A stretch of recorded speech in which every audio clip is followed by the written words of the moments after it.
Merci. J'invite Éric Leroy à nous rejoindre à la tribune, de prendre place au pupitre, qui va nous faire le topo introductif sur la diffusion et l'utilité du progrès technique dans le progrès médical.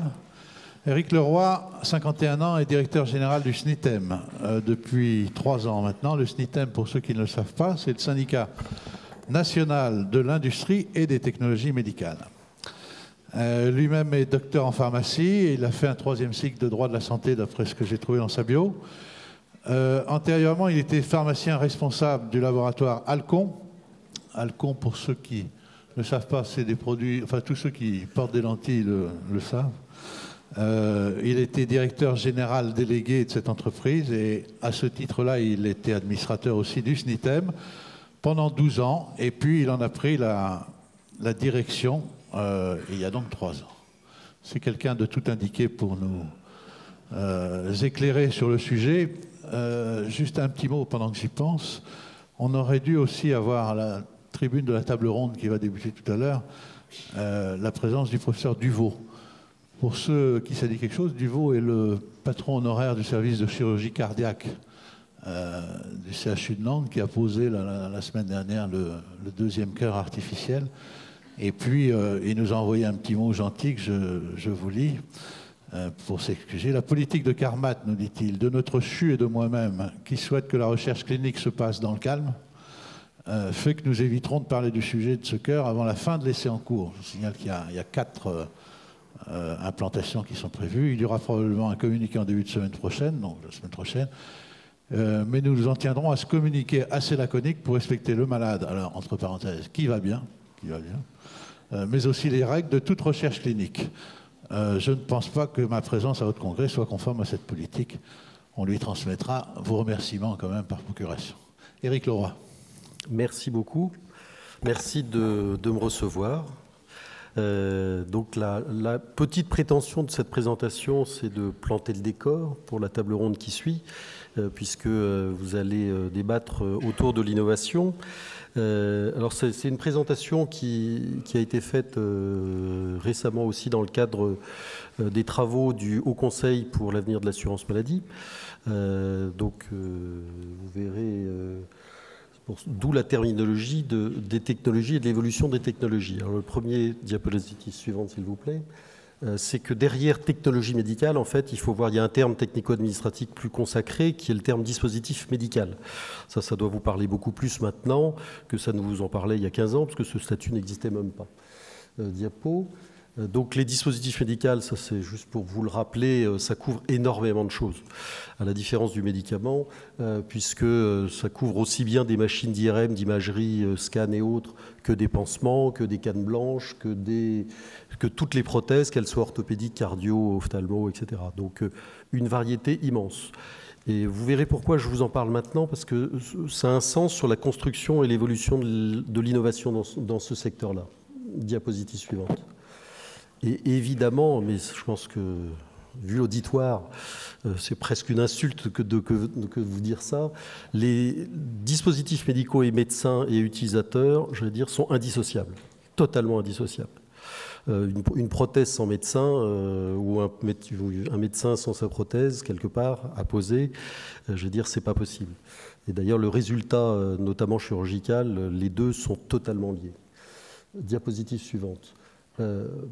Et donc ces produits sont issus de secteurs et techniques très très variés. Quand je dis c'est pas le modèle unique, je fais comparaison implicite ou explicite plutôt à la pharmacie, c'est-à-dire dans le domaine de la pharmacie, on screen des molécules, en tout cas jusqu'à présent, et puis on trouve des molécules, et au fur et à mesure, on voit que c'est plus compliqué de trouver, on est plus après sur des plus petits marchés, sur des plus petits volumes de patients. Bon, maintenant, on est sur les biotech, sur les tests compagnons, donc on voit que le modèle évolue, le modèle des blockbusters, vous l'avez lu et vous l'avez entendu, est fini. Vous allez voir, dans le secteur des dispositifs médicaux, on n'est pas du tout encore à ce stade-là. Diapositive suivante. Pourquoi? Parce que les secteurs d'origine, finalement, sont toutes nature. Vous pouvez faire défiler, là, parce qu'il y a plusieurs... Donc ça vient de la chimie, de la mécanique, de l'électronique, du textile, de la plasturgie, de tout ce qui est technologie de la communication. Donc vous voyez, ce n'est pas qu'un secteur de la chimie. Diapositive suivante. Et donc tous ces produits qui sont conçus sont nécessairement influencés, voire portés par les révolutions afférentes à ces secteurs. Diapo suivante. Et donc, on peut se poser la question maintenant, j'aurais pu mettre la question après, est-ce qu'effectivement on peut raisonnablement penser que le secteur de la santé échappe à ces révolutions appliquées à la santé? Diapo suivante. Alors, ça c'est toujours une précision, vous comprenez de l'origine de la présentation qui était aussi à une population avec beaucoup d'évaluateurs et d'administration, mais de toute façon c'est une chose évidente, c'est que tout ça, il faut que c'est un sens, une utilité pour les opérateurs, pour les patients, donc c'est des produits qui doivent être éprouvés, évalués, évidemment. C'est-à-dire que tout, c'est pas parce que c'est innovant et que c'est intéressant, que c'est forcément utile et que c'est forcément à prendre en charge par la collectivité, évidemment. Diapo suivante. Alors, de quelle révolution, par exemple, parle-t-on? À chaque fois, ce ne sont que quelques exemples. Sinon, je pense que la présentation ferait 3 heures. En physique, par exemple, ça peut être tout ce qui a trait aux nanotechnologies. Dans les matériaux, alors plus basiquement, on sait bien et on le voit bien qu'il y a de plus en plus de nouveaux matériaux qui sont plus solides, qui sont des fois plus rigides ou plus souples, plus inertes, plus légers, plus malléables, des fois thermo ou pas réactifs, à mémoire de forme, biocompatibles, c'est d'ailleurs aussi vrai dans le textile, où vous pouvez les connecter. Diapo suivante. Voilà, textile, comme on dit, les textiles intelligents aujourd'hui, qui sont dans lesquels on intègre des capteurs, par exemple. En électronique, alors en électronique, là, on a de multiples exemples et on en verra. Tout ce qui a trait à la miniaturisation, à l'évolution des capteurs, des microprocesseurs, de la puissance et des calculateurs, toutes les révolutions associées aux batteries, hein, on en a tous finalement connaissance au jour le jour à travers nos téléphones, mais tout ce qui est iPhone, tablette, etc., on voit bien qu'en l'espace de quelques années, il y a eu une évolution terrible. Et bien oui, tous les produits, dispositifs médicaux qui comportent des batteries, je veux dire, bénéficient de ces évolutions technologiques. L'impression 3D notamment, effectivement, on trouve des applications en santé, on en verra notamment une, mais il y en a beaucoup à venir. Diapo suivante. Et alors, que dire de la révolution numérique? Que dire de la révolution numérique? Et on verra, je terminerai par 2-3 exemples dans ce domaine. Diapo suivante. Oui, ça passe. Donc évidemment, l'ensemble de toutes ces révolutions et de ces applications en santé ouvre de vraies nouvelles options. Diapo suivante. Alors là maintenant, je vais vous donner quelques exemples et des illustrations. Alors le choix et le parti pris, ça a été de les séparer sur 3 thèmes. Premier thème, il va être diagnostic, parce qu'il y a dont l'imagerie. Le deuxième thème, c'est plus sur des solutions thérapeutiques et tout ce qui est organes artificiels. Et le troisième, c'est de l'influence des technologies un peu plus sur l'organisation. Bien que vous verrez que tout se mélange un peu malgré tout quand même. Alors, ce ne sont que des exemples, je le dis toujours, parce que le problème du domaine des dispositifs médicaux, c'est que c'est tellement large qu'il faut faire des choix. Alors bon, les choix, je les ai faits aussi, parce que sur certains, on peut avoir des images qui sont plus visuelles et parlantes, mais c'est absolument pas exhaustif. Ça, je le dis, si jamais il y avait des représentants adhérentes de mon secteur qui diraient pourquoi tu as présenté ça et pas l'autre, etc. Donc oui, il y a du parti pris, il y a certains exemples, c'est pas exhaustif. Diapo suivante.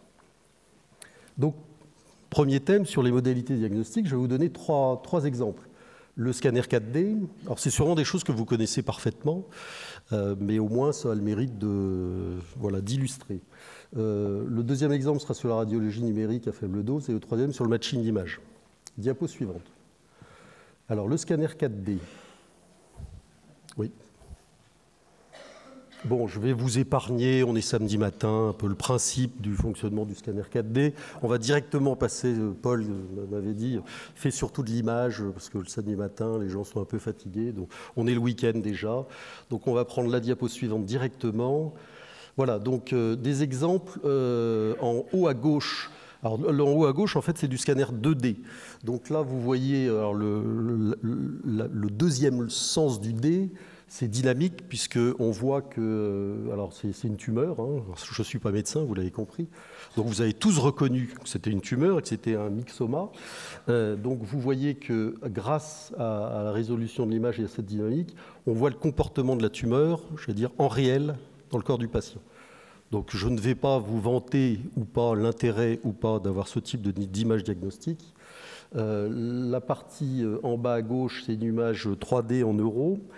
Et l'image à droite, c'est de l'imagerie dite 4D, puisque c'est 3D, 3 dimensions, plus la dynamique, puisqu'on voit la vascularisation de tous les organes qui vont de la partie cardiaque jusqu'aux reins et des poumons, reins et cœur.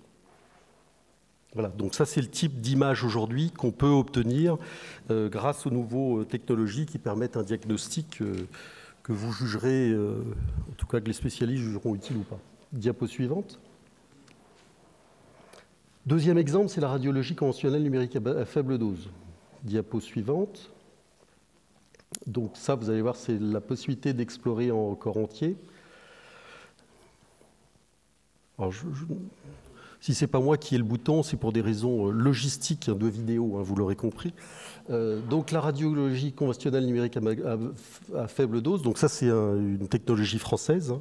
C'est issu du brevet Charpak qui a inventé et qui a exploité le principe de la chambre à fil, d'ailleurs qui est à l'origine d'un prix Nobel. Donc ça permet quoi? Ça permet aujourd'hui de faire de la radiologie en station debout avec un minimum de dose, et la machine va reconstituer en 3D toute la partie. Alors c'est limité aux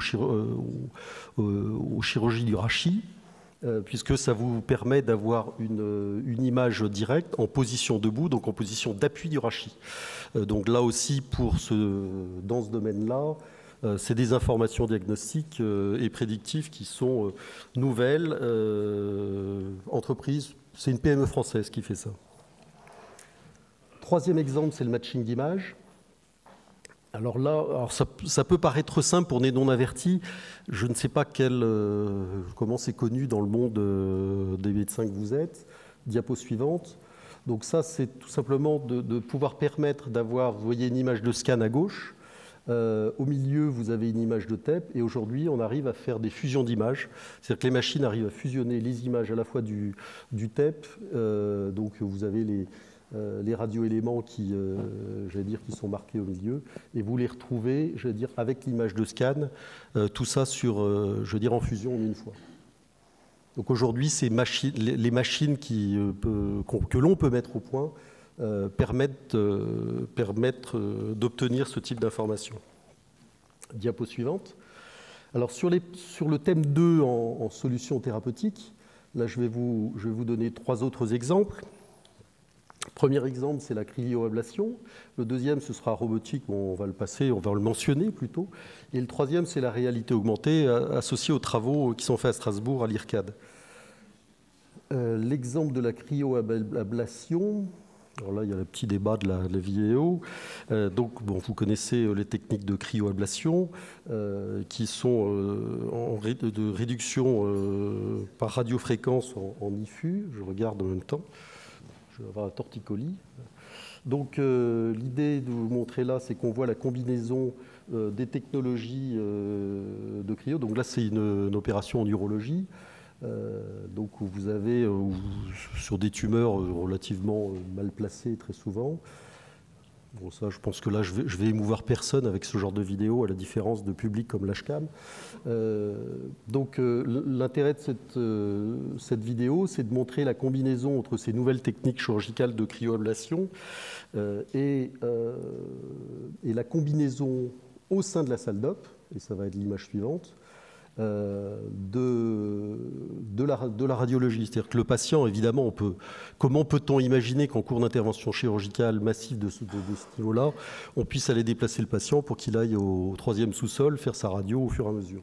Donc on voit bien que les chirurgiens, sont aidés tout au cours de la chirurgie par les images IRM, là en l'occurrence, qui sont apportées tout au cours de la chirurgie. Donc voilà, ça, on se doute qu'en matière d'organisation de salles opératoires et de possibilités interventionnelles, c'est des choses qu'on peut faire aujourd'hui. Slide suivante. Je vous passe le détail, je coupe un peu. Bon, le robot chirurgical, je pense qu'il faut le mentionner. Dia suivante. Là, je vous épargne, je ne vous ai pas mis une vidéo particulière parce que c'est plus compliqué à illustrer. Vous avez tous entendu parler. Aujourd'hui, voilà, ça c'est un exemple de robot chirurgical. Dia suivante. Réalité augmentée. Alors ça, c'est des travaux, dia suivante, qui, moi, de mon point de vue, je trouve ça très, très intéressant. D'ailleurs, je remercie le professeur Jacques Maresco qui a bien voulu l'exploitation de ces images. Donc aujourd'hui, les outils et les instruments de radiologie nous permettent d'avoir effectivement des images d'une précision et d'une réalité quand même assez exceptionnelle. Et donc l'idée de ce centre, ça a été de combiner l'exploitation en chirurgie interventionnelle de ces images de radiologie. Donc vous voyez, en fait, on arrive à superposer les images précédemment obtenues sur le patient directement au cours de l'opération chirurgicale. Alors, ce n'est pas de la projection, vous en doutez, avec du diaporama. C'est que vous voyez, c'est que les chirurgiens, quand c'est le chirurgien, quand ce n'est pas le robot, va être équipé au niveau de ses lunettes de petits appareils qui va permettre d'aller reprojeter en cours de l'intervention. Vous voyez, là, on a l'intervention. Et par-dessus, il va avoir l'image directement exploitée en interventionnel. Donc ça, c'est des travaux qui sont vraiment très, très avancés au niveau de Strasbourg. Et vous voyez l'aide en matière de chirurgie que ça peut apporter quand notamment vous avez des tumeurs très mal placées, quand vous êtes en plein réseau circulatoire. Vous voyez, là, on le voit particulièrement bien. Là, il y a une aide directe pour le chirurgien entre finalement le moment où il faut passer à l'acte, quand on a pas les mains dans le cambouis, mais en tout cas les mains dans le malade, et puis toutes les informations radio qui sont directement exploitées en temps réel. Diapo suivante. Alors les organes artificiels, je crois il y a eu mention tout à l'heure de Carmat d'ailleurs, qui ne résisterait à le mentionner. Diapo suivante. Donc effectivement, mentionnons Carmat, puisque ce sont des images Carmat. Le cœur artificiel fait partie de ces évolutions technologiques aujourd'hui en cours de travaux et en cours d'évaluation. Vous l'avez dit, il y a un deuxième patient qui a été transplanté. J'en dirai pas plus non plus. Je sais que la communication est très sensible autour de cette question. Je pense qu'il n'y a pas grand-chose d'autre à dire qu'on est sur des bijoux technologiques. Diapo suivante. Donc pour ceux qui s'intéressent, il y a les fonctionnements. Diapo suivante. Rétine artificielle, on commence à en entendre un peu plus parler. Diapo suivante. Donc d'ailleurs, récemment, il y a eu publication du deuxième forfait innovation pour financer la rétine artificielle Argus, que vous voyez ici. Donc l'intérêt de ce produit, c'est comment ça marche, c'est que vous voyez là, le patient, en fait, donc il est face à un obstacle. Il y a détection de l'image vidéo de l'obstacle par la caméra, vous voyez, qui est montée sur les lunettes. Cette image vidéo est convertie en impulsion électrique par l'unité de traitement vidéo qui est portée à la ceinture du patient. Là, je vais passer vite. L'envoi des données de simulation électrique par radiofréquence depuis l'antenne externe est fait. Bon, là, je suis décalé. La vidéo va trop vite, mais c'est pas grave. En fait, vous avez la réception des données par l'antenne interne qui aura en regard de l'antenne externe et transmission des impulsions électriques vers le faisceau d'électrodes implanté dans l'œil. Il y a stimulation électrique des cellules et détection par le patient des perceptions lumineuses. Il faut voir qu'aujourd'hui, au niveau de ces implants, on est sur 60 pixels. Donc, il a reconstitution d'une impression finalement de la modélisation de l'image de ce qu'il voit uniquement sur 60 pixels. Les travaux en cours montrent que ces rétines, bientôt, iront sur 1000 pixels. Donc, on sera vraiment sur... on ne sera pas sur de la vue telle qu'on l'a nous, bien entendu, mais on va faire un pas énorme pour évidemment, c'est des patients qui sont atteints souvent de rétinite pigmentaire, rétinopathie pigmentaire, et donc c'est des aveugles. Donc on voit que dans ce domaine-là, il y a des avancées très très significatives. Diapo suivante. On parlait de l'impression 3D tout à l'heure. Donc, alors, il y a des applications sur les prothèses dentaires qui sont assez connues et qui sont déjà une réalité.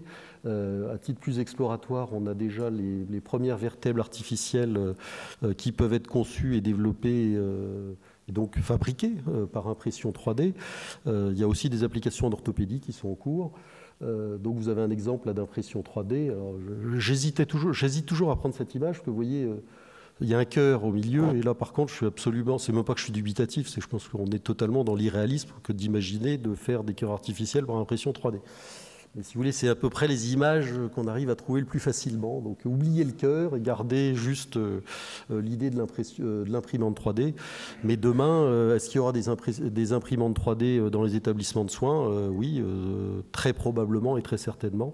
Ce qui d'ailleurs va poser des questions réglementaires et de statut qui ne sont pas inintéressantes, puisque ça veut dire que l'établissement va devenir fabricant de dispositifs médicaux. Donc ça, c'est des questions en perspective sur lesquelles on pourra débattre. Diapositive suivante.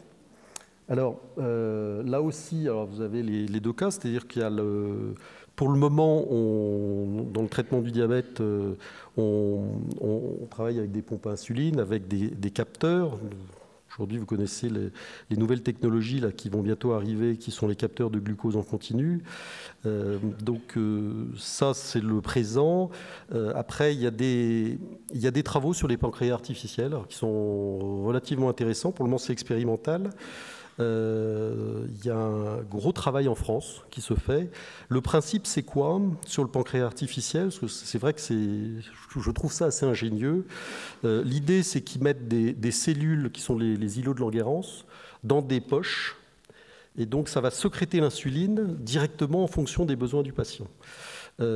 Donc l'intérêt, c'est qu'évidemment, il n'y a pas de greffe, il n'y a pas d'immunosuppresseur, et donc il y a probablement une installation plus rapide de ce type de produit.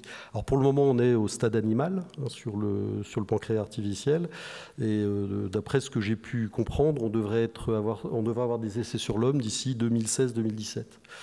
Donc on voit bien que ça continue d'avancer, et c'est vrai que ce pourrait être une révolution. Alors, ce ne sera pas sur tous les patients évidemment, mais sur certains patients, ça peut être d'un apport extrêmement précieux.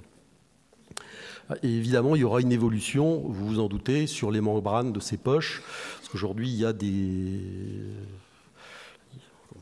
issues, en tout cas, il y a des contraintes sur la fabrication de ces poches, sur la durée de vie, etc., etc. Et oui, le rein artificiel aussi, on y travaille, il y a des travaux. Alors, ce n'est pas des travaux français, que je sache, ça vient plutôt des États-Unis et de Hollande.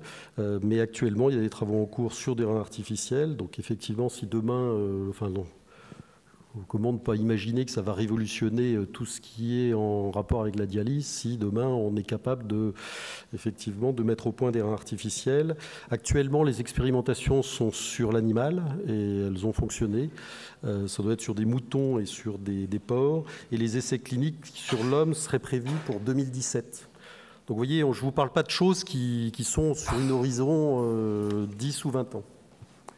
Diapositive suivante. Bon, les membres artificiels, c'est déjà une réalité, mais là aussi, il y a énormément d'évolutions technologiques. Vous l'avez peut-être vu cette semaine, en début de semaine, il y a eu les présentations des prothèses Proteor, des membres inférieurs, où il y a articulation, cheville, genou, qui permettent même à des anciens sportifs ou des sportifs de retrouver la marche quasi normale des champs des escaliers, sans aide, sans canne et autres. Diapo suivante. Alors évidemment, sur ces évolutions technologiques, il faut savoir qu'aujourd'hui, technologiquement, il est possible de quasiment reconstruire un exosquelette, ou une partie en tout cas du corps. Sur le dernier thème d'exemple, que sont l'influence en matière d'organisation, alors là, il y a quelques exemples encore. Diapo suivante. Alors, il y en a une, on l'a un peu vu, au sein de l'hôpital, c'est la mise en place de salles hybrides. Donc, vous l'avez vu tout à l'heure un peu, donc on voit là pour le coup l'IRM se déplacer au lit du malade d'une même façon. Donc on voit bien toute la flexibilité que ça peut avoir au sein de l'organisation des seins de l'hôpital. Voilà, ça c'est des choses qui sont possibles. On ne dit pas qu'il faut que ce soit ça partout, c'est possible. Après, à chaque structure d'évaluer, de voir est-ce que c'est pertinent, pas pertinent.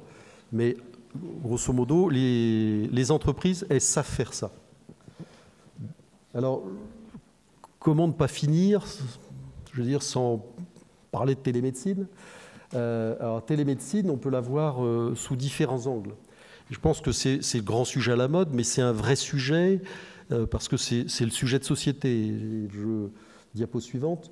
Alors, la première illustration, elle est à travers le smartphone, parce que moi, je résiste jamais à me dire que aujourd'hui, je pense que dans la salle, beaucoup d'entre vous ont sûrement des enfants adolescents et autres, ou plus petits. Il y a eu la rentrée des classes là, il y a 10 jours.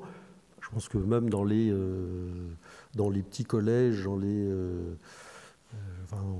juste après la maternelle, tous les enfants ont un téléphone dans leur sac, ont un smartphone quasiment au collège. Donc les malades de demain ont tous grandi avec ces outils-là. Ça veut dire que dans 30-40 ans, ils payeront avec le smartphone, mais tout, partout, ils iront à la banque. Nous, déjà, ça commence, mais pour eux, ça fera vraiment partie de leur vie. Comment imaginer qu'en matière de santé, je veux dire, il n'y ait pas cette exigence, ce besoin, en tout cas, ce ne soit pas intégré. Je pense que c'est totalement inenvisageable, parce qu'eux-mêmes ne l'envisagent même pas. Et donc, c'est vrai que quand on lit des fois les grandes questions un peu complexes sur faut-il y aller, faut-il pas y aller, je pense qu'il y a des révolutions qui s'imposeront, point barre. Parce que le téléphone portable, si on avait mis l'ensemble des technico-administratifs de l'époque autour de la table en disant faut-il faire le téléphone portable ou pas, peut-être qu'on serait encore à en débattre aujourd'hui pour savoir il faut ou il ne faut pas. Donc il y a certaines révolutions qui s'imposent et finalement, c'est pas plus mal. L'exemple d'applicatif qu'on a, non, vous pouviez garder la slide, mais bon, c'est pas très... Voilà. L'exemple aujourd'hui, là, donc c'est des exemples simples, c'est que le smartphone, alors là, c'est des applications directement au cabinet libéral. C'est que vous le savez sûrement, c'est que vous avez des sondes d'échographe qui sont tout à fait connectables sur des smartphones. Vous avez bien entendu des moniteurs de paramètres qui sont aussi connectables sur des smartphones, qui à leur tour deviennent des outils quelque part de télémédecine, puisque ces données peuvent être transmises évidemment très facilement. Diapo suivante, alors une autre application de télémédecine, c'est la téléexpertise en fait, sur le télésuivi de l'AVC. Où là, effectivement, là, vous pouvez avoir une téléexpertise très spécialisée, pas nécessairement à l'endroit où est le patient et où sont les équipes soignantes. Diapo suivante. Alors, l'exemple de la télécardiologie, ça c'est un grand sujet aujourd'hui. Je peux vous assurer que c'est un sujet sur lequel nous avons des entreprises qui travaillent, qui ont des solutions. C'est très compliqué. C'est très compliqué aujourd'hui d'arriver à sortir une solution. La solution technique, elle existe, elle marche. La solution, j'ai envie de dire technico-administrative, c'est un cauchemar. Tout le monde est d'accord, mettre au point. Là aujourd'hui, quel est le problème? C'est d'arriver à trouver le mode de facturation pour que ce soit compatible avec les cartes César Vitam, avec le fait que la facturation doit venir d'un prestataire qui est un fabricant parce qu'il a le logiciel, il a les serveurs, etc. Tout est sécurisé, il n'y a pas des problèmes de sécurisation. Donc on est dans cette espèce de méandre technico-administratif. Moi j'ai des patrons d'entreprise qui me disent quand est-ce qu'on va en sortir? Ça fait des années qu'on en parle, tout le monde est d'accord, il y a des avis favorables de la Haute Autorité de Santé. Et voilà, on pédale depuis 1 an encore sur trouver le bon système qui sera compatible avec le système de la Caisse nationale d'assurance maladie, mais qui n'a pas prévu de développement informatique pour le moment à court terme, mais peut-être à moyen terme. Voilà, et en attendant, on attend, qui sont des produits qui ont démontré leur rapport coût-efficace en plus. C'est-à-dire qu'en plus, ce sera moins cher. Donc voilà, ça nous laisse un peu dubitatif, c'est un exemple. En tout cas, la technique marche. Il fonctionne. Le deuxième, autre exemple, mais je crois que c'est le dernier, vous connaissez très bien, c'est tout ce qui est télédiabétologie, avec des évolutions, y compris dans ce dispositif de télémédecine, qui sera demain, peut-être, ça aussi, ça dépendra de tous les acteurs, l'application d'un logiciel de décision de dose, qui aujourd'hui n'est pas intégré dans le processus de télémédecine, télédiabétologie. Je crois que c'était le dernier exemple, diapositive suivante, voilà, tout à fait. Donc j'espère que ça vous permettra d'apporter suffisamment de matière pour le débat ensuite. Je vous remercie de votre attention. Merci, M. Leroy.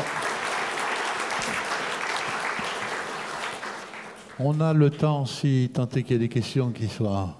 Oui, attendez, je vous amène le...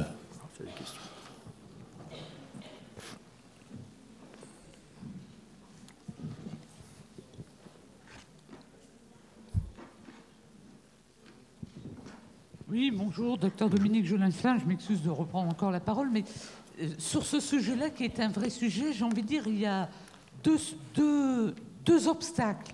Le premier, vous l'avez évoqué, c'est l'assurance maladie qui ne développe que des systèmes propriétaires, obsolètes et qui bloquent sur la rémunération des actes. Et tous les membres des unions présents ici ont tous des projets de télémédecine, tous des difficultés pour le règlement de l'acte qui est effectué avec tout son intérêt. Le deuxième problème, puisque nous on l'a rencontré en Languedoc-Roussillon, c'est quand même le maillon le plus faible, ce sont les organisations technologiques que ça demande au niveau des télécoms. Et nous, en Languedoc-Roussillon, qui n'est quand même pas une petite région, je vais vous donner deux réflexions. La première, l'Union est située dans Montpellier, qui est quand même pas une petite ville où il y a de la 4G. Quand on a des démonstrations à l'Union de télémédecine, on n'arrive pas à faire passer le débit d'image parce qu'on est encore difficilement en 3G. Alors, je ne vous parle pas quand vous êtes en Lozère ou dans les Hauts-Cantons. Et quand on discute avec les télécoms, le projet de très haut débit en Languedoc-Roussillon, donc pas du haut débit, du très haut débit, c'est 2030. C'est-à-dire que ma réflexion, et j'aimerais avoir votre avis, c'est finalement quel est le décalage entre ces progrès technologiques que l'on voit tous, qu'on appelle tous de nos voeux, pour lesquels tous on se débat et on a une véritable volonté, et puis ce décalage qui est une réalité entre les zones où finalement on n'a pas le débit suffisant, même dans les grandes villes, je suis désolée, et puis les petites villes. Et France Télécom nous avait dit à l'époque, en plus, nous, les régions où il n'y a pas beaucoup de monde, vous imaginez bien que financièrement, le modèle économique pour le développer, c'est-à-dire que s'il n'y a pas une aide de l'État, c'est pas si simple que ça. Alors, il y a une partie réalité, et puis il y a quand même une partie terre à terre. Quelle est votre opinion ? Bah écoutez, je vais vous répondre simplement. C'est que je pense que la santé n'échappe pas aux inégalités régionales. Aller discuter du TGV aux gens qui sont au fin fond de l'Auvergne, ils vont vous dire on aimerait bien aussi.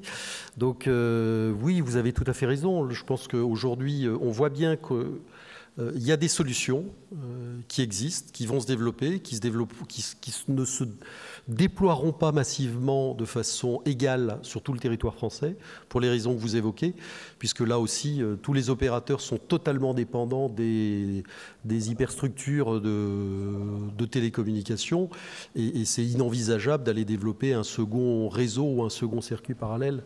Donc on est obligé de s'appuyer et d'hériter de ces problèmes d'inégalité régionale que vous citez. Et c'est bien dommage. Bien évidemment, c'est bien dommage. Rémi Avoie, URPS Lorraine.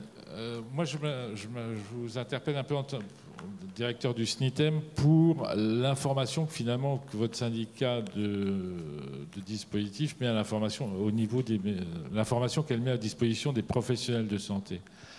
En fait, moi, ce que je regrette, c'est pas qu'il n'existe pas de site type un peu Archi-Expo pour les gens du bâtiment, mais l'équivalent pour les médecins, où finalement, on retrouve quand même un niveau d'information suffisant sur l'ensemble, déjà des dispositifs pris en charge par l'assurance maladie, parce que dans les banques de données, Vidal, etc., il y a très peu d'informations, déjà pour les dispositifs courants, et puis sur tous les dispositifs qui sont mis en place et proposés aux médecins, toute cette innovation technologique. Finalement, aujourd'hui, c'est très difficile, bon, vu nos activités, notre temps passé, d'avoir un niveau d'information suffisante. Et finalement, quand il y a un flash type le cœur artificiel, etc., la presse en parle.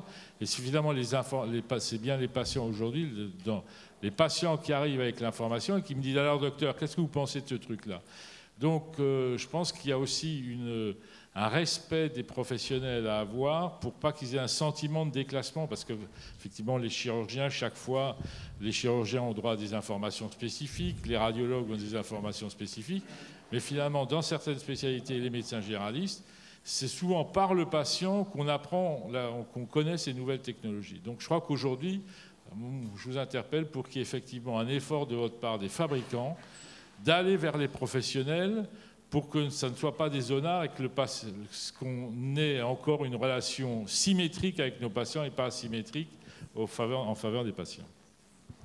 Et Jean. Non, mais ça va me permettre de vous dire quelque chose. C'est que je comprends tout à fait votre réaction. Alors déjà, vous dire qu'on est une petite organisation professionnelle. Enfin, je ne vais pas vous rassurer, mais en tout cas, je vous en informe. Dans la mesure aussi, si vous voulez faire un parallèle avec ce qu'on peut trouver dans la pharmacie, on est une organisation professionnelle 3 à 4 fois plus petite.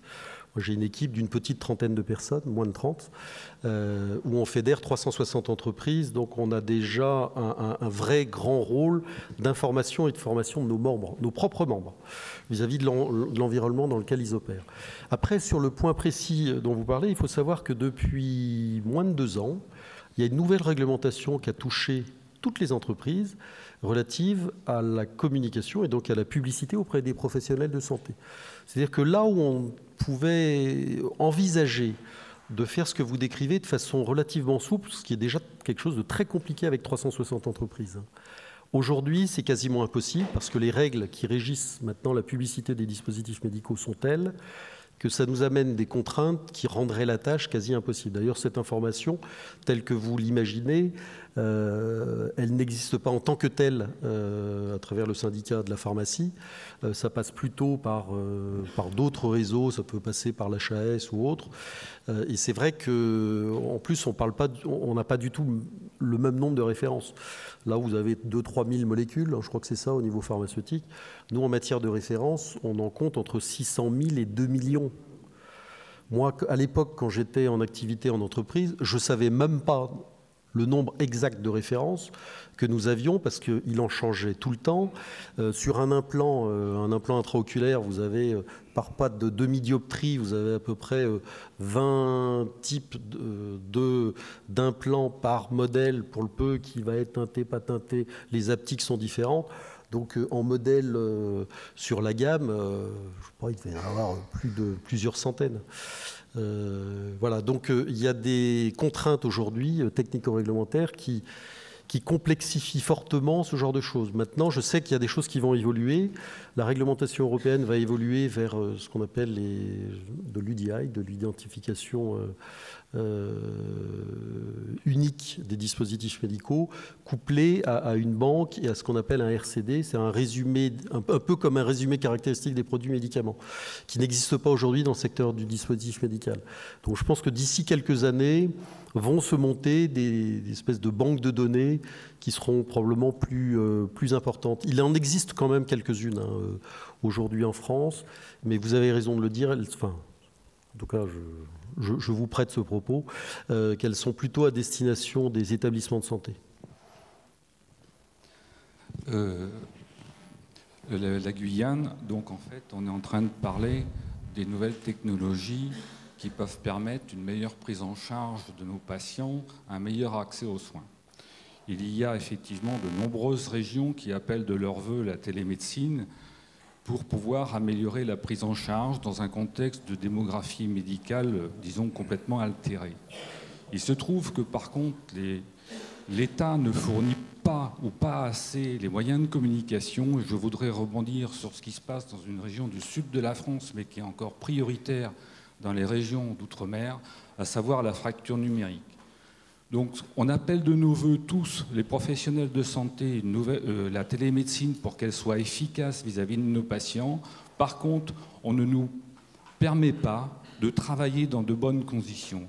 Il y a vraiment une schizophrénie pour dire au niveau de l'assurance maladie favoriser l'accès aux soins et dans l'aménagement du territoire ne pas le permettre. Écoutez, je ne peux que m'associer à vos vœux. Parce que moi, les entreprises qui développent ces technologies, qui investissent tous les jours, ils rencontrent exactement le même problème sur le déploiement des outils qui sont mis au point et qui sont aujourd'hui disponibles. Après, vous avez raison, il y a une révolution. La révolution numérique, elle doit aussi passer par la révolution technico-administrative. Donc, est-ce qu'on peut rendre hommage aux agences régionales de santé dans lesquelles il y a beaucoup d'expérimentations en télémédecine, et heureusement, parce que ça pousse. Malheureusement, ce ne sont que des expérimentations, et donc on appelle de nos voeux depuis longtemps un vrai déploiement de la télémédecine. C'est très clair.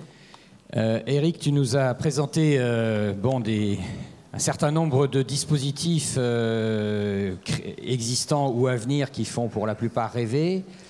Est-ce qu'il y a la même énergie et la même intelligence à propos de dispositifs peut-être beaucoup plus modestes pour la vie courante des gens, et notamment qui sont peut-être plus difficiles à présenter en images, mais des gens qui sont très dépendants, des personnes âgées, des personnes handicapées? Est-ce qu'il y a aussi cet élan pour l'aide à des choses plus modestes, moins spectaculaires, plus dans le parcours de vie que nous disait hier Denis que dans le soin aigu? Alors, évidemment,